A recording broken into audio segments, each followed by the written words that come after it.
오늘은 교회력으로 성령 강림 주일입니다. 이 성령 강림 주일은 성령께서 오신 것을 기념하는 절기입니다. 성령께서 주시는 참된 기쁨과 또 놀라운 은혜와 평화가 우리 성도님들 가정에 넘쳐 흐르시기를 주님의 이름으로 축복합니다. 예수님은 제자들과 함께 유월절 식사를 하고 계십니다. 식사 중에 자리에서 일어나신 예수님은 제자들의 발을 씻기십니다. 이 발을 씻는 일은 종이 하는 일인데 이 종이 하는 이 하찮은 일을 예수님께서 하시니 분위기가 무겁습니다. 그런데 그 무거운 분위기를 더 무겁게 만든 것이 있었는데 그것은 예수님의 말씀이었습니다. 예수님이 이렇게 말씀하셨습니다. 작은 자들아, 내가 아직 잠시 너희와 함께 있겠노라. 너희가 나를 찾을 것이나 일찍이 내가 유대인들에게 너희는 내가 가는 곳에 올 수 없다고 말한 것과 같이 지금 너희에게도 이르노라. 예수님 제자들에게 너희가 따라올 수 없는 길을 내가 가겠다라고 하십니다. 제자들은 따라올 수 없는 길을 가신다는 말을 들었을 때에 근심을 합니다. 한 번도 예수님이 우리를 떠나신다는 그런 말미암아 예수님의 부재를 생각한 적이 한 번도 없었습니다. 제자들은 한 번도 예수님과의 이 단절을 상상한 적도 한 번도 없습니다. 그들은 예수님께 모든 것을 걸었습니다. 그들의 청춘, 그들의 미래, 그들의 장래 전부를 걸었습니다. 제자들은 집을 버렸습니다. 가족을 버렸어요. 직장도 버렸습니다. 모든 것 버리고 예수님을 따랐습니다. 그런데 예수님께 제자들에게 이제 너희가 따라올 수 없는 길을 내가 간다라고 하시니 마음을 짓누르는 근심이 제자들에게 찾아옵니다. 그런데 예수님이 이렇게 말씀하십니다. 너희는 근심하지 말라. 하나님을 믿으니 또 나를 믿으라 라고 말씀하십니다. 왜 예수님은 제자들에게 근심하지 말라고 하셨을까요? 왜 나를 믿으라고 하셨을까요? 우리 16절 말씀, 본문 16절입니다. 같이 읽겠습니다. 내가 아버지께 구하겠으니 그가 또 다른 보혜사를 너희에게 주사 영원토록 너희와 함께 있게 하리니. 아멘. 여기 보시면 또 다른 보혜사가 나옵니다. 여러분 여기에 보면 또 다른, 이 또 다른이라는 이 헬라어는 이런 의미가 있습니다. 같은 종류의 다른 것입니다. 종류는 동일해요. 그런데 다른 것을 가리킬 때 또 다른이라고 사용합니다. 그럼 보혜사를 헬라어로 말하면은 파라클레이토스입니다. 파라클레이토스. 제가 헬라어를 잘 안 하는데 이 중요한 의미라 제가 헬라어를 말씀드립니다. 파라와 클레오가 합쳐져서 만든 단어가 파라클레이토스입니다. 그러니까 파라가 뭐냐 하면은 곁에서. 그럼 클레오는 뭐냐 하면 부른다입니다. 그러니까 파라클레이토스, 다시 말해서 이 보혜사는 곁에서 돕도록 부름을 받은 자입니다. 이거 중요한 거니까 같이 한번 읽어봅시다. 시작. 곁에서 돕도록 부름을 받은 자. 이게 뭐라고요? 이게 보혜사요. 보혜사. 예, 파라클레이토스. 예, 이게 보혜사입니다. 예수님은 보혜사입니다. 그리고 예수님이 또 다른 보혜사라고 말씀하시잖아요. 예수님이 보혜사입니까? 3년 동안 제자들 곁에서 제자들을 도우셨습니다. 예수님은 목자로서 제자들에게 필요한 거, 먹을 거 공급하시고 제자들을 보호하시고 제자들을 지키고 인도하셨습니다. 이제 예수님께 제자들에게 너희가 내가 떠나는 곳, 내가 따라올 수 없는 것을 간다라고 말하고 있습니다. 제자들은 근심하지만 예수님은 내가 하나님 아버지께 또 다른 보혜사를 구하겠다고 약속하십니다. 자, 그러면 또 다른 보혜사가 누구실까요? 이 또 다른 보혜사는 본질적으로 제가 또 다른이라고 이야기했잖아요. 같은 종류라고 했잖아요. 그죠? 같은 종류인데 다른 거예요. 또 다른 보혜사는 예수님과는 같으나 구별되는 성령이십니다. 성령은 삼위의 세 번째 위격입니다. 예수님과 동일한 신적 본질을 갖고 계십니다. 예수님은 나와 아버지는 하나라고 하셨거든요. 그러니까 나, 성자 하나님은 아버지, 성부 하나님과 하나다라고 했습니다. 그러면 성령은 어떤 분이시냐? 성령은 예수님과 하나이신 분이에요. 그래서 여기 조금 어렵지만은 여기에서 삼위일체가 나오는 거죠. 자, 왜 예수님은 아버지께 성령을 구하셨을까요? 오늘 이것에 대해서 한 세 가지 정도 여러분과 나누기를 원합니다. 왜 예수님이 아버지께 성령을 구하셨을까요? 첫째, 성령은 진리의 영이시기 때문입니다. 우리 한번 따라해 보겠습니다. 성령은 진리의 영입니다. 성령은 진리의 영입니다. 자, 17절 상반절입니다. 그는 진리의 영이라 세상은 능히 그를 받지 못하나니 이는 그를 보지도 못하고 알지도 못함이라. 자, 성령은 진리의 영입니다. 자, 제가 방금 또 다른 보혜사라고 설명할 때 같은 종류인데 다른 것이라고 했죠. 그러니까 성령은 누구와 같으냐 하면 예수님과 같은 분이에요. 그래서 성령은 예수님과 같은 속성입니다. 예수님께서 이렇게 말씀하셨죠. 내가 곧 길이요, 그다음 뭐죠? 진리요. 네, 맞습니다. 예수님은 진리시잖아요. 또 다른 보혜사 성령은 어떤 분이시죠? 예수님이 진리인 것과 같이 성령님도 진리의 영이시라는 거죠. 이해되시죠? 자, 성령이 진리의 영이다. 이 말은 성령이 진리를 전달해 준다라는 의미가 있습니다. 성령이 진리를 전달해 준다입니다. 우리 함께 말씀을 읽어보겠습니다. 보혜사 곧 아버지께서 내 이름으로 보내실 성령 그가 너희에게 모든 것을 가르치고 내가 너희에게 말한 모든 것을 생각나게 하리라. 아멘. 자, 성령께서 제자들에게 모든 것을 가르치신다. 그리고 성령께서 제자들에게 모든 것을 생각나게 하신다라고 말씀합니다. 그럼 여기 모든 것이 뭡니까? 여기 모든 것은 말씀이에요. 그러니까 성령께서 말씀을 가르치시고 성령께서 말씀을 생각나게 하십니다. 먼저 성령은 말씀을 가르치십니다. 말씀을 가르치는 사역이 바로 성령의 사역이에요. 여러분, 우리 성령의 사역하면 여러분이 아마 또 다른 어떤 그 교회 배경을 가지고 계신 분은 방언, 신유, 예언, 통변 이렇게 우리가 많은 이야기를 하는데 맞습니다. 그러나 예수님이 가장 먼저 말씀하신 성령의 사역은 방언과 예언과 통변과 신유 그런 은사가 아닙니다. 예수님이 가장 먼저 말씀하신 것은 뭐냐면 말씀을 가르치는 사역입니다. 이 말씀을 가르치는 사역이 바로 성령의 사역이에요. 여러분 사도행전을 읽어보시면 금방 알 수 있습니다. 제가 지금 말씀드린 걸 금방 알 수 있습니다. 사도행전을 읽어보시면 금방 알 수 있습니다. 오순절 성령의 충만을 받은 베드로가 11사도와 함께 유대인들에게 말씀을 가르칩니다. 베드로가 성령을 받고 가장 먼저 한 일이 뭐냐면 말씀을 가르치는 일이에요. 그래서 이것을 베드로의 오순절 설교라고 부릅니다. 베드로 유대인들에게 이 설교를 하는데 이 설교 스타일이 구속사적 설교예요.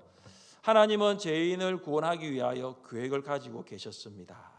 하나님은 이 계획을 성취하기 위하여 예수님을 십자가에 죽게 하시고 무대에 묻히신 예수님을 부활시켰습니다. 이런 내용으로 설교를 합니다. 그때 베드로가 예수님의 부활을 믿지 않는 유대인들에게는 어떻게 하냐면 시편 16편을 인용하여서 부활을 증명합니다. 유대인들은 구약을 워낙 잘 알고 있으니까 그죠? 시편 16편에 예수님의 부활이 예언된 말씀을 가지고 예수님 부활하셨다 증명을 합니다. 그리고 난 다음에 이제 성천으로 설교를 이어가는데요. 베드로는 예수님의 성천을 믿지 않는 유대인들에게는 또 시편 110편을 인용하여서 예수님의 성천을 증명합니다.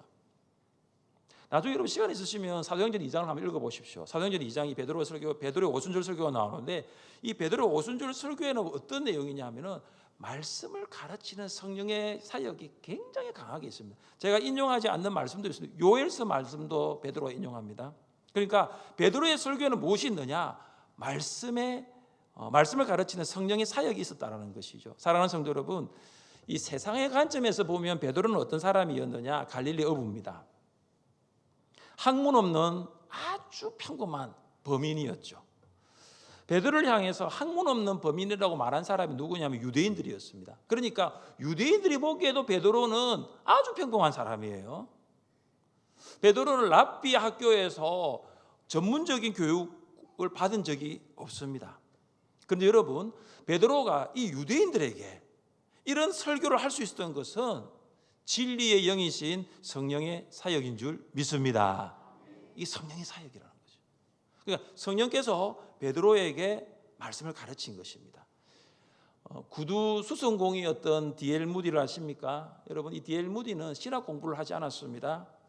학교 교육이라고는 최종 학력이 초졸입니다.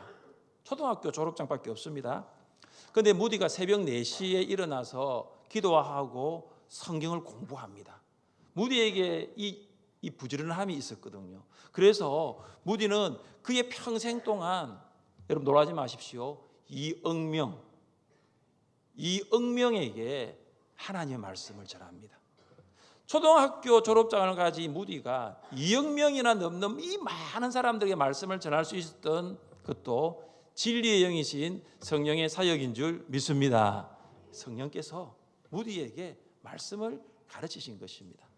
사랑하는 성도 여러분, 갈릴리의 어부 베드로, 구두 수성공 무디를 말씀의 사역자로 변화시키신 분이 진리의 영이신 성령이심을 믿으십니까? 자, 그렇다면 여기서 적용이 되는 거죠. 그들을 변화시키신 진리 영이신 성령은 나도 변화시킬 수 있다라는 거예요.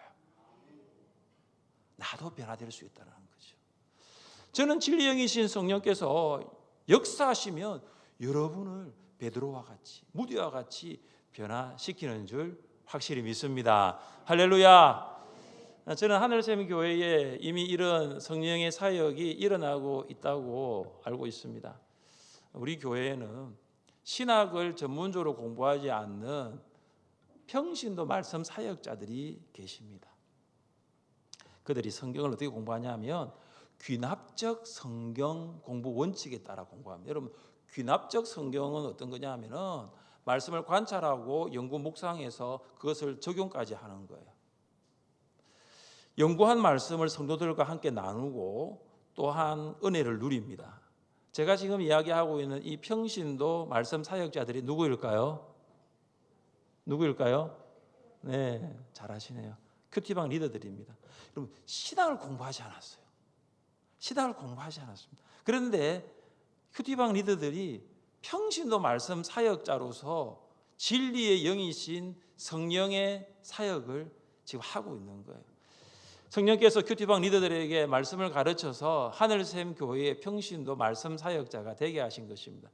여러분, 저에게는 꿈이 있습니다. 저 어떤 꿈인 줄 아십니까?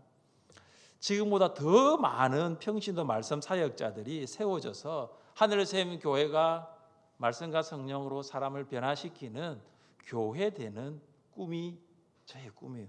이것은 저의 꿈이 아니라 우리 주님의 꿈이신 줄 믿습니다. 교회가 말씀으로 변화되는 공동체. 그래서 저는 매일 하늘샘 교회에 말씀을 배우기 위하여 성도들이 모이고 그 말씀을 통해서 성령의 사역을 경험하고 그 말씀을 통해서 하나님을 만나는 꿈입니다. 양육을 마치신 우리 성도님들 계시지요. 제자훈련 꼭 받으시기를 바랍니다. 제자훈련 꼭 받으시기를 바랍니다. 저한테 눈을 돌리면 안 됩니다. 네, 저하고 눈을 맞아야 됩니다. 네. 제자훈련 마치신 분들은 사역훈련 꼭 받으시길 바랍니다. 네, 눈을 저하고 좀 아이 컨택을 좀 하시면 좋겠어요. 네. 그리고 사역훈련을 마치신 분들은 이 훈련을 받는 거예요. 평신도 말씀 사역자반 갈로 열고 비전반 갈로 닫고 여기에서 꼭 만날 수 있기를 바랍니다. 양육훈련의 마지막이 여기입니다. 평신도 말씀 사역자반 비전반이에요.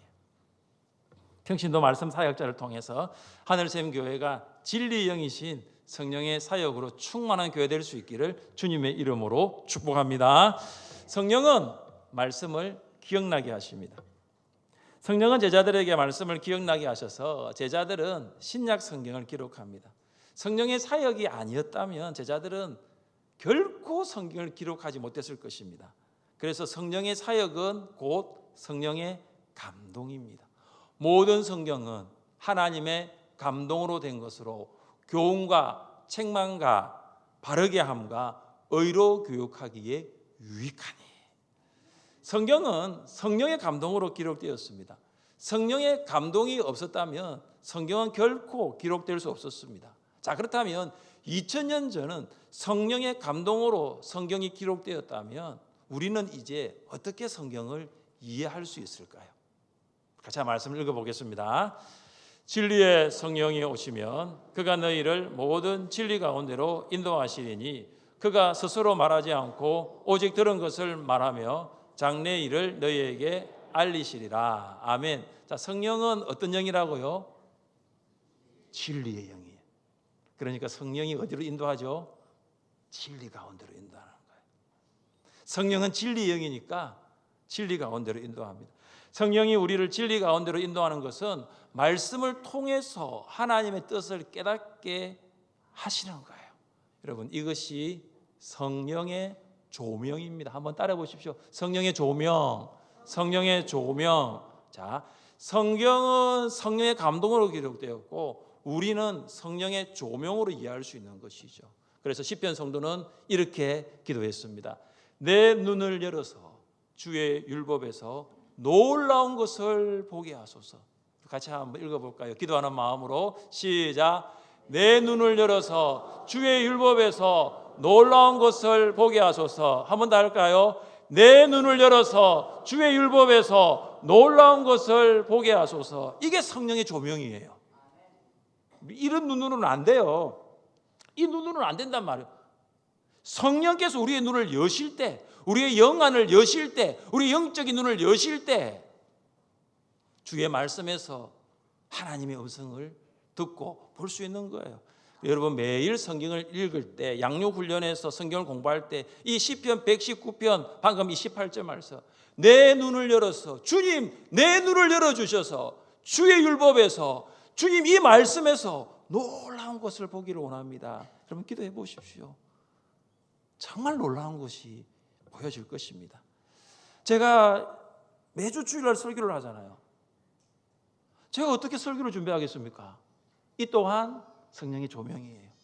주님 내 눈을 열어주옵소서. 주님 저의 눈을 열어주옵소서. 그래야 주님 오늘 이 말씀을 통해서 성도들에게 설교할 수 있는 하나님의 음성을 보게 하여 주옵소서.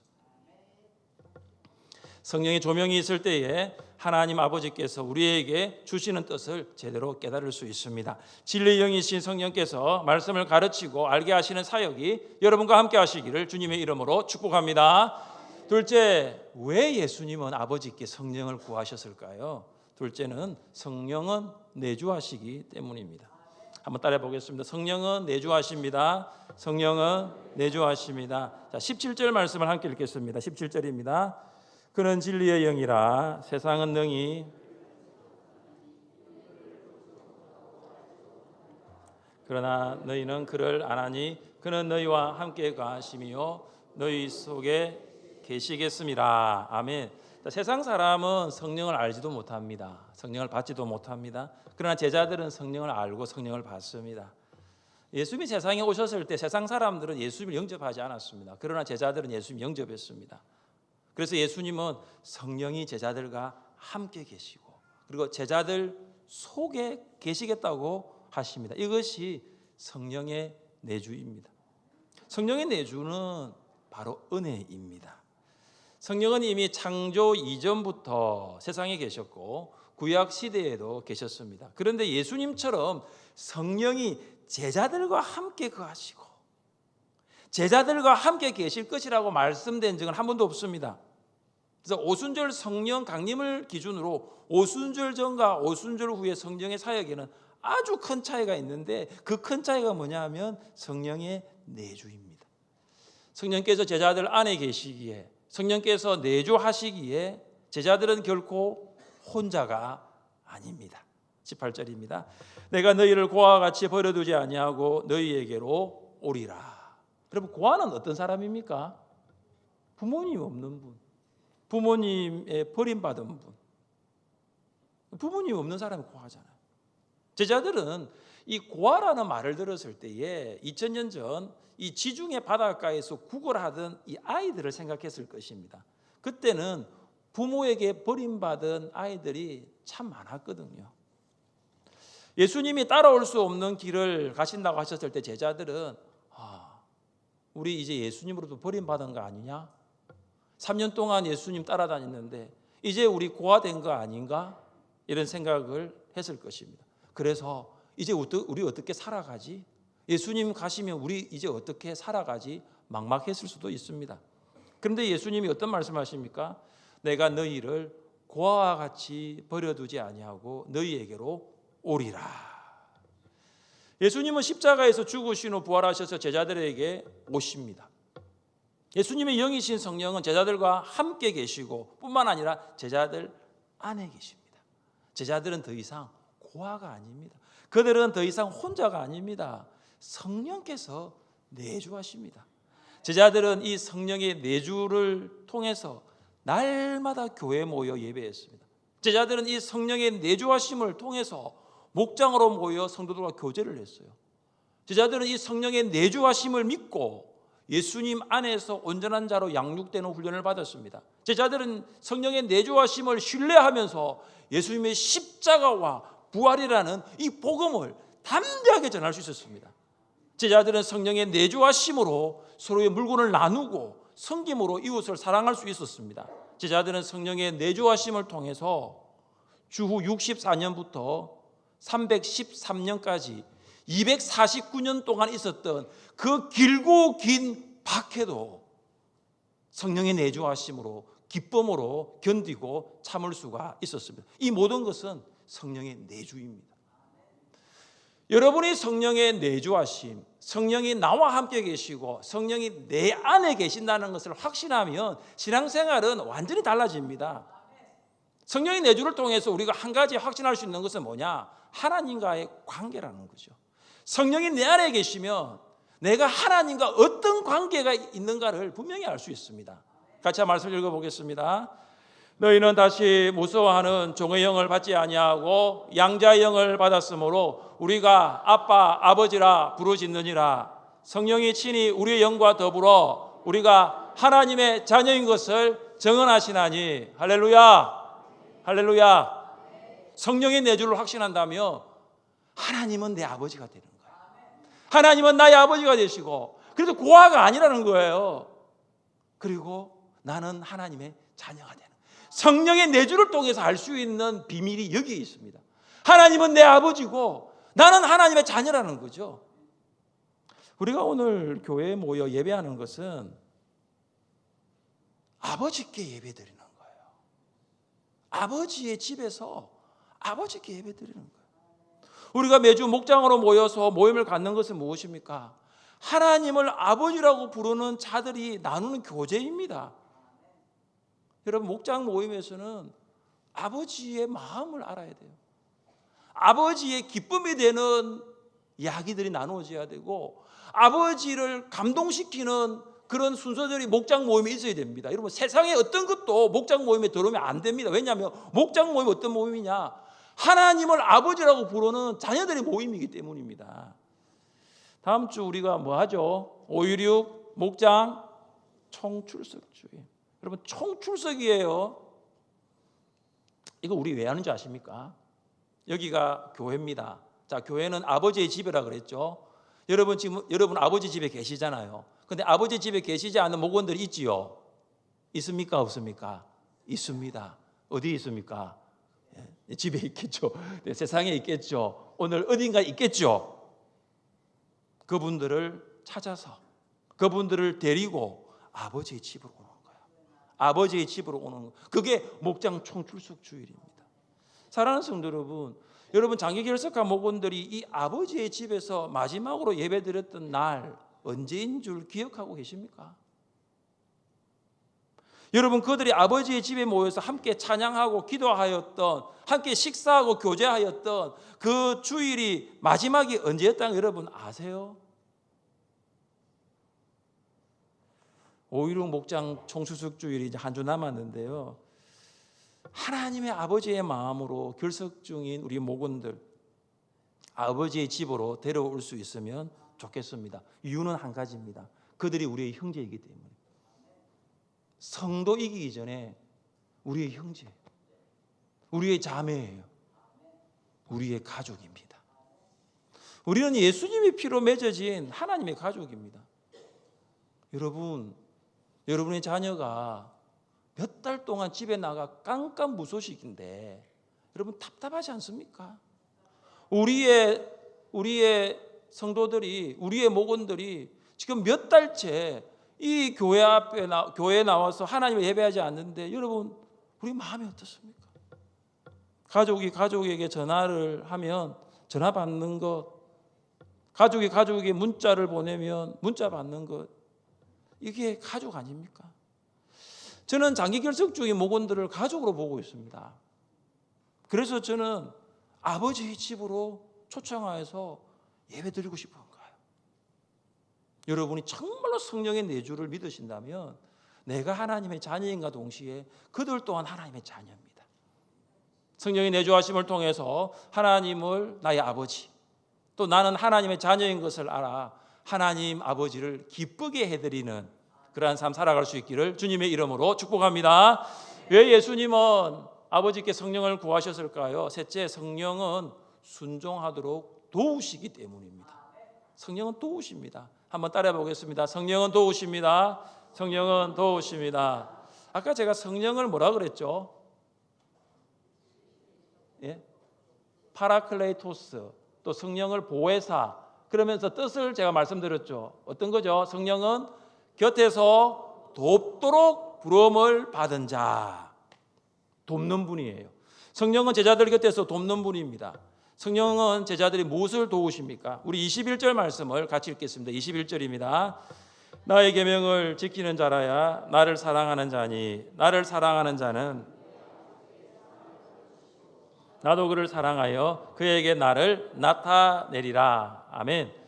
예수님은 제자들에게 자신의 계명을 지키는 자는 자신을 사랑하는, 나를 사랑하는 자라고 하십니다. 그러니까 계명을 지키는 자에게 예수님은 자신을 보이시겠다고 약속하십니다. 자, 그렇다면 여기에 말씀하고 있는 예수님이 말씀하신 나의 계명 무엇일까요?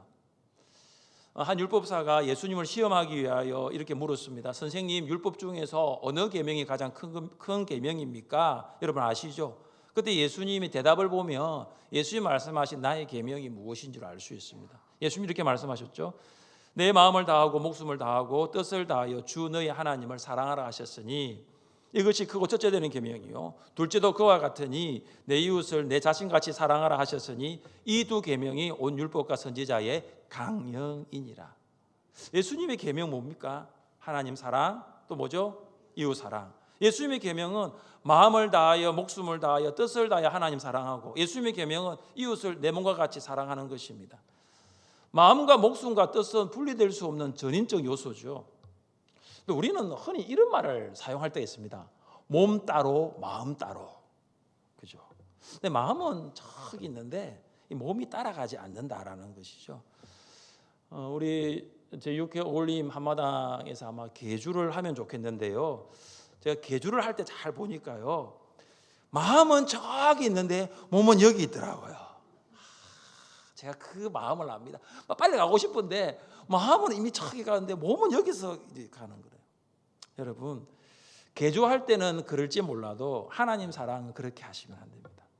마음이 가는 곳에 몸이 가는 거예요. 몸과 마음은 분리해서 설명할 수가 없습니다. 예수님을 마음을 다하여, 몸을 다하여, 목숨을 다하여 하나님을 사랑하라고 하십니다. 하나님을 전인격적으로 사랑하라는 거죠. 여러분, 대충 그 사랑은 하나님 사랑이 아닙니다. 총체적으로 사랑하라는 것이죠. 그리고 이웃을 내 몸과 같이 사랑하라고 하십니다. 내 몸도 사랑하기 어려운데 목사님 이웃까지요? 저는 불가능합니다 라고 생각하는 분 있을 수 있습니다. 어떤 사람은 이 5를, 우리 5를 무슨 달이라 부르죠? 가정의 달이라 부르잖아요. 어떤 분들이 5를 가난의 달이라고 부르더라고요. 왜 가난하냐? 어린이날 챙겨야지, 어버이날 챙겨야지, 서성이날 챙겨야지.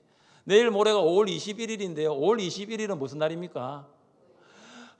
남편도 챙겨야지, 아내도 챙겨야지, 챙길 일이 너무나 많은 거죠. 그러니까 사랑해야 할 이웃이 많아서 금전적인 지출이 많은 달이 5월이라서 가정의 달 이꼬로 가난의 달이라고 하더라고요. 사랑하는 성도 여러분, 그렇지 않죠.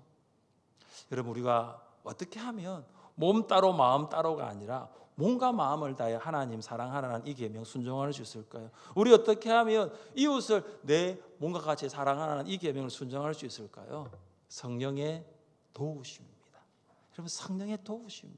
성령은 어떤 분이냐? 성령은 도우시는 분입니다. 몸과 마음을 다해 하나님을 사랑할 수 있도록 도우시고 내 몸과 같이 이웃을 사랑할 수 있도록 도우십니다. 자, 몇 년 동안 자신의 넓은 이 잔디밭을 이게 손수 깎았던 사람이 있었어요.